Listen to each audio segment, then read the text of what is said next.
Donc, on poursuit la ronde des entrevues avec Cyril Laurent. Cyril, qui est au Québec depuis à peine quelques mois. Donc, bienvenue au Québec. Merci. Est-ce que, Cyril, tu veux nous parler un petit peu des travaux sur quoi tu travailles actuellement?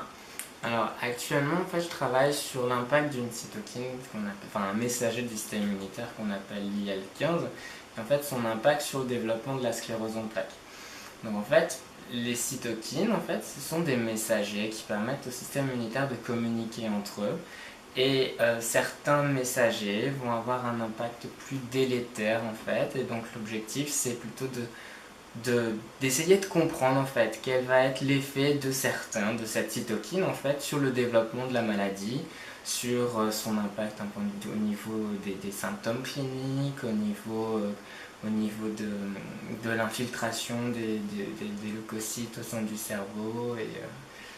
Et pour ça, en fait, pour travailler pour répondre à cette problématique, on utilise à la fois des modèles animaux et à la fois des modèles de culture cellulaire, des modèles in vitro, ainsi que des sujets sains et des sujets, des patients atteints de sclérose en plaques.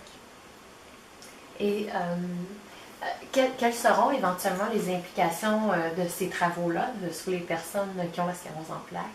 Alors, une fois en fait qu'on aura évalué comment fonctionne cette cytokine, quels sont les récepteurs de cette cytokine, quelles sont les voies de signalisation qui peuvent expliquer les dangers de cette cytokine, et on pourra cibler beaucoup plus spécifiquement les récepteurs en question, les bloquer, et ça pourrait donner naissance à des thérapeutiques intéressantes au niveau du patient. Par exemple, si on s'aperçoit que l'IL-15 elle va avoir un effet sur une protéine A et que cette protéine A elle a un effet directement sur le recrutement des lymphocytes dans le cerveau, en bloquant cette protéine A à terme, on pourrait court-circuiter toute cette pathogénicité en fait, et avoir des effets bénéfiques sur les patients.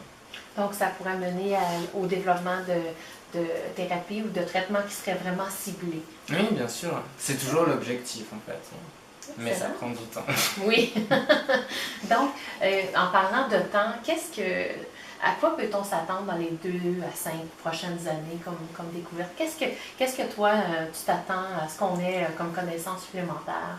Alors, il y a différents domaines d'études en fait sur la sclérose en plaques. Donc, il y a des domaines qui sont assez porteurs sur tout ce qui est capacité de remyélinisation, parce que la sclérose en plaques est une maladie démyélinisante, et donc il y a tout un tas de recherches qui s'intéressent à remyéliniser les neurones qui ont perdu cette gaine de myéline en fait. Et donc, en promouvant cette remyélinisation, on pourra prévenir en fait, retrouver des comportements, réduire les symptômes cliniques de la maladie. Il y a également toutes les thérapeutiques qui visent à bloquer beaucoup plus spécifiquement l'infiltration leucocytaire au sein du cerveau, puisqu'à l'heure actuelle on bloque de manière assez générale, et donc ça va avoir les effets sont pas forcément il y a beaucoup d'effets secondaires, dans le sens où en bloquant massivement toute entrée de cellules leucocytaires dans le cerveau, on va bloquer et les bons et les moins bons. Donc l'objectif c'est de disséquer beaucoup plus, d'affiner les mécanismes, de cibler beaucoup plus spécifiquement. Et il y a tout un tas de thérapeutiques actuelles qui s'intéressent justement à cibler beaucoup plus spécifiquement certaines catégories de leucocytes et laisser passer d'autres. Puis après il y a également tout ce qui est prévention également, des biomarqueurs, il y a tout un tas de recherches qui, dans les prochaines années, pourraient donner naissance à des thérapies très intéressantes. Oui, c'est sur cette pleine note positive, bon symposium. Merci bien.